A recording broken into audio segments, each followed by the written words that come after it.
Money laundering মামলায় যুব মহিলা লীগের বহিষ্কৃত নেত্রী শামীমা নূর পাপিয়ার ৪ বছরের কারাদণ্ড দিয়েছে আদালত।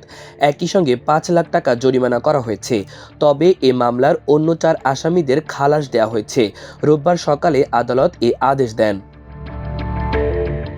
এর আগে ২০২০ সালের ২২ ফেব্রুয়ারি ঢাকার হযরত শাহজালাল আন্তর্জাতিক বিমানবন্দর থেকে জাল টাকা বহন এবং অবৈধ টাকা পাচারের অভিযোগে পাপিয়া ও তার স্বামী মফিজুর রহমানকে গ্রেপ্তার করে র্যাব।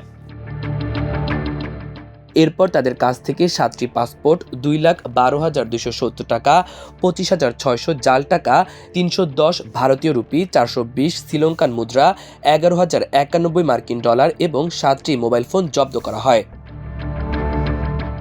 এরপর ২৩ ফেব্রুয়ারি পাপিয়ার ইন্দিরা রোডের বাসায় অভিযান চালিয়ে একটি বিদেশি পিস্তল, ২টি ম্যাগাজিন, ২০ রাউন্ড গুলি, ৫ বোতল বিদেশি মদ, ৫৮,৪১,০০০ টাকা, ৫টি পাসপোর্ট, ৩টি চেক, বেশ কিছু বিদেশি মুদ্রা ও বিভিন্ন ব্যাংকের ১০টি এটিএম কার্ড জব্দ করা হয়। ওই ঘটনায় পাপিয়া ও তার স্বামীর বিরুদ্ধে শেরেবাংলা নগর থানায় মাদক ও অস্ত্র মামলা, গুলশান থানায় মানি লন্ডারিংয়ের মামলা, বিমানবন্দর থানায় বিশেষ ক্ষমতা আইনে মামলা এবং অবৈধ সম্পদ অর্জনের অভিযোগে মামলা করে দুদক। মামলার তদন্তে উঠে আসে রাজনীতি ও প্রভাব খাটিয়ে গড়ে তোলা হয়েছিল একটি অপরাধ চক্র। ঢাকার একাধিক হোটেলে চলত অবৈধ কর্মকাণ্ড, যেখানে ছিল অস্ত্র, মাদক এবং বিপুল অর্থ লেনদেন। এর আগে গত বছরের ২৪ জুন কুমিল্লা কেন্দ্রীয় কারাগার থেকে জামিনে কারামুক্ত হন নরসিংদী জেলা যুব মহিলা লীগের বহিষ্কৃত এই নেত্রী। তবে তার আগে তিনি কাশিমপুর কারাগারে ছিলেন পাপিয়া। সেখানে এক নারী বন্দীর ওপর নির্যাতনের অভিযোগ ওঠে তার বিরুদ্ধে। এর পরপরই ২০২৩ সালের ৩ জুলাই তাকে গাজীপুরের কাশিমপুর কেন্দ্রীয় মহিলা কারাগার থেকে কুমিল্লা কেন্দ্রীয় কারাগারে স্থানান্তর করা হয়। কাশিমপুর মহিলা কেন্দ্রীয় কারাগারের রেকর্ড বইয়ে পাপিয়ার বিভিন্ন অপকর্মের তথ্য উল্লেখ করা হয়েছে।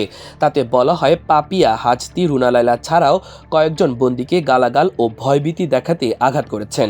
এছাড়া তিনি কারাগারে রজনীগন্ধা ভবনে অন্য বন্দী দিতে চাইলে আপত্তি জানিয়েছিলেন।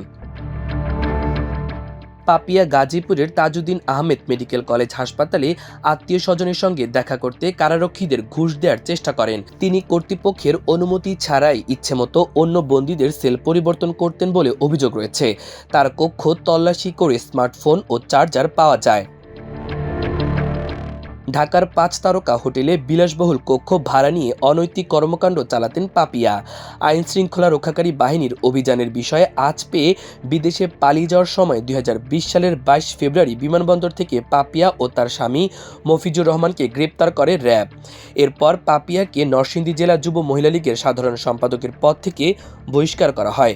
ওই বছরই অস্ত্র মামলায় পাপিয়া ও তার স্বামীর ২০ বছরের কারাদণ্ড হয়। মাল্টিমিডিয়া ডেস্ক, আমার দেশ।